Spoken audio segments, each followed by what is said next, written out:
രാമ രാമ രാമ ഹരേ ഹരേ ഹരേ കൃഷ്ണ കൃഷ്ണ കൃഷ്ണ ഹരേ ഹരേ ഹരേ രാമ രാമ രാമ രാമ ഹരേ ഹരേ.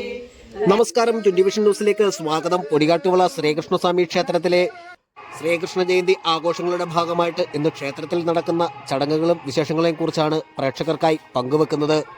ഹരേ കൃഷ്ണ, സർവം കൃഷ്ണ. പൊടിയാട്ടുവിള ശ്രീകൃഷ്ണ സ്വാമി ക്ഷേത്രം ഇതൊരു കൊച്ചു ഗുരുവായൂർ ക്ഷേത്രം തന്നെയാണ്. നമ്മുടെ ഭക്തജനങ്ങൾക്ക് ഇഷ്ടവരദായകനായി നിലകൊള്ളുന്ന സാക്ഷാൽ ഉണ്ണിക്കണ്ണന്റെ ജന്മദിനമാണ് ഇന്ന്. ഈ ജന്മാഷ്ടമിയില് വിവിധ പരിപാടികളാണ് നമ്മുടെ ക്ഷേത്രത്തിലെ ഭാരവാഹികളും ഭക്തജനങ്ങളുടെയും ആഭിമുഖ്യത്തില് നടത്തപ്പെടുന്നത്. പാൽപ്പായസം, പിന്നെ അവൽ നിവേദ്യം, ത്രിമധുരം. ഭയങ്കര വിശ്വാസമാണ്. ഞാനിവിടെ വന്നിട്ടിപ്പോ 10 കൊല്ലമായി. ഈ കൃഷ്ണന്റെ ഈ ഒരു അമ്പലവുമായിട്ട് ഞങ്ങളുടെ വീട്ടുകാരും എൻ്റെ ഹസ്ബൻഡും ഒക്കെ ഭയങ്കര ഒരു വിശ്വാസമുള്ളവരാണ്. ഭയങ്കരമായിട്ട് ഞങ്ങൾക്ക് ഒരുപാട് അനുഭവങ്ങൾ ഈ അമ്പലത്തിൽ നിന്ന് കിട്ടിയിട്ടുണ്ട്. നമ്മൾ ആഗ്രഹിക്കുന്ന കാര്യങ്ങൾ നമുക്ക് കൃഷ്ണൻ നിറവേറ്റി തരും. അതുകൊണ്ട് തന്നെ ഓരോ വർഷവും നമ്മളെ കൊണ്ട് പറ്റുന്നതിനേക്കാൾ ഉപരി നമുക്ക് ചെയ്യാൻ പറ്റുന്നുണ്ട് ഓരോ കാര്യങ്ങളും. ഈ വർഷം പാൽപ്പായസം നടത്തിയിട്ടുണ്ടെങ്കിൽ അടുത്ത വർഷം ഇതിന്റെ ഇരട്ടി നമുക്ക് നടത്താനുള്ള ഒരു സൗഭാഗ്യം കൃഷ്ണൻ തരും. അങ്ങനെ ഉറച്ചു വിശ്വസിക്കുന്നവരായി ഈ നാട്ടിലുള്ള എല്ലാ ഭക്തജനങ്ങളും.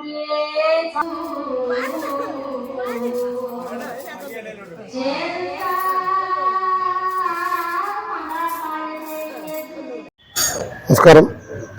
പൊടിയാട്ടുവിള ശ്രീകൃഷ്ണസ്വാമി ക്ഷേത്രം വിളിച്ചാൽ വിളി കേൾക്കുന്ന ശ്രീകൃഷ്ണന്റെ പ്രധാന ക്ഷേത്രമാണ്.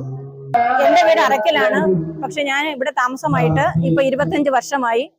ഈ 15 വർഷം കൊണ്ട് ഞാൻ ഈ അമ്പലത്തിലെ എല്ലാ കാര്യത്തിലും സജീവ സാന്നിധ്യമായി നിലകൊള്ളുകയാണ്.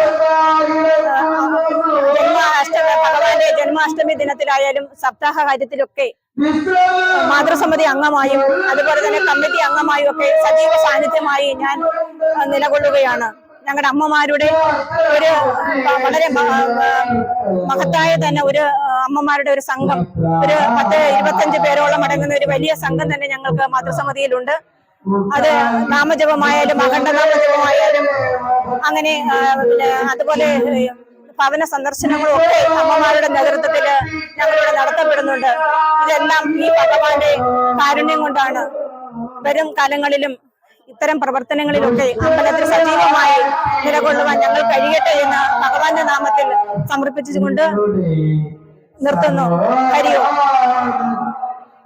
ഉച്ചയ്ക്ക് ഒരു 3 മണിയോടുകൂടി ഉറിയടിയും തുടർന്ന് പ്രാർത്ഥനാ ഗാനവും ശേഷം വളരെ ഒരു 100-ലധികം കൃഷ്ണന്റെയും ഗോപികമാരുടെയും വേഷം കെട്ടിയ കുട്ടികളുടെ അതിമഹത്തായ ഒരു ഘോഷയാത്രയും ഒക്കെയാണ് ഇവിടെ നടത്തപ്പെടുന്നത്.